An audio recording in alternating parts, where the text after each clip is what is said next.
এই তেল বেগুন যদি গরম ভাতে থাকে আর কিচ্ছু লাগবে না, এতটাই ভালো লাগে খেতে।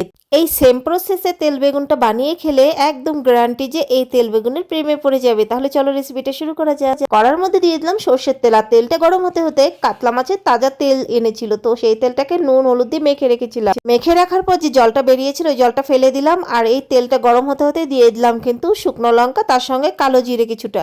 তারপর দিয়ে দেব কিছুটা রসুন কুচানো আর কয়েকটা কাঁচা লঙ্কা চেরা। একটু নাড়াচাড়া করেই দিয়ে দেব কিন্তু পেঁয়াজ, আর পেঁয়াজটাকে কিন্তু আমি এইভাবে কেটে নিয়েছি। পেঁয়াজটা দেওয়ার পর দিয়ে দিলাম পরিমাণ মতো একটু নুন, তারপর একটু নাড়াচাড়া করেই কিন্তু এইভাবে পেঁয়াজগুলোকে সাইড করে নিলাম। আর এখন এই মাঝখানটাতে দিয়ে দেবো মাছের তেলগুলোকে। তোমরা চাইলে রসুনটা দেওয়ার পরে তেলটা দিয়ে ভাজা ভাজা করে তারপর পেঁয়াজটা দিতে পারো, কিন্তু আমি এইভাবেই করি। এইভাবে করলে কিন্তু রান্নাটা ভালো লাগে। যাই হোক, তারপর কিন্তু কিছুক্ষণ পর উল্টিয়ে দিলাম। দেখো কি সুন্দর তেলটা ভাজা হয়ে গেছে। এখন এই সাইডটাও ভাজা করে নেব।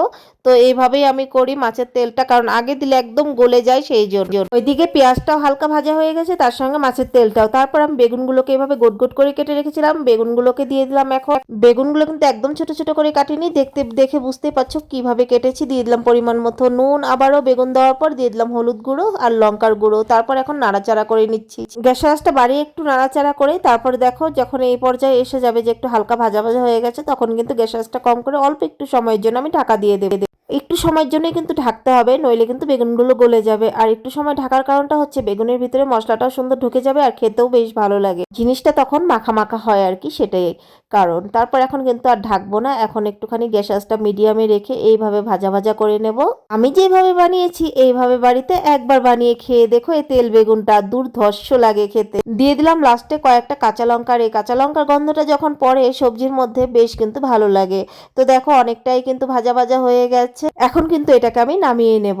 আর হয়ে গেল আমার তেল বেগুন। কেমন হয়েছে তোমরা কিন্তু কমেন্ট করে অবশ্যই জানিও। বাড়িতে যদি কাতলা মাছের তাজা তেল নিয়ে আসে, অবশ্যই কিন্তু এই তেল বেগুনটা একবার ট্রাই করো। কেউ যদি এইভাবে না খেয়ে থাকো, একবার অবশ্যই ট্রাই করে দেখো। গ্যারান্টি বলছি, বলতেই হবে সত্যি, এটা দিয়ে পুরো ভাত খাওয়া হয়ে যাবে।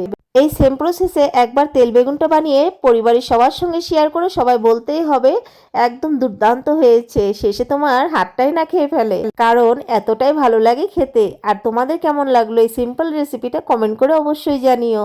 আমার তো এই তেল বেগুন ভীষণ প্রিয়। আমার মানে এটা যদি থাকে আর কিচ্ছু লাগবে না। আমার শুধু না, আমার পরিবারের সবারই এই তেল বেগুনটা ভীষণ পছন্দের। বেশিরভাগ সময় আমি চেষ্টা করি সিম্পল সিম্পল রেসিপিগুলো শেয়ার করার জন্য, যাতে ঘরে থাকা জিনিস দিয়েই বানানো যায়। তোমাদের একটা লাইক একটা কমেন্ট আমাকে আরো উৎসাহ করে তুলবে সুন্দর সুন্দর নিত্য নতুন রেসিপিগুলো তোমাদের সঙ্গে শেয়ার করার জন্য। আশা করছি আজকের রেসিপিটা তোমাদের সবার খুব ভালো লেগেছে। এই সিম্পল সিম্পল রেসিপিগুলো পাওয়ার জন্য চ্যানেলটা সাবস্ক্রাইব করা না থাকলে সাবস্ক্রাইব করে রেখে দিও। তাহলে চলো আজকের মতো টাটা।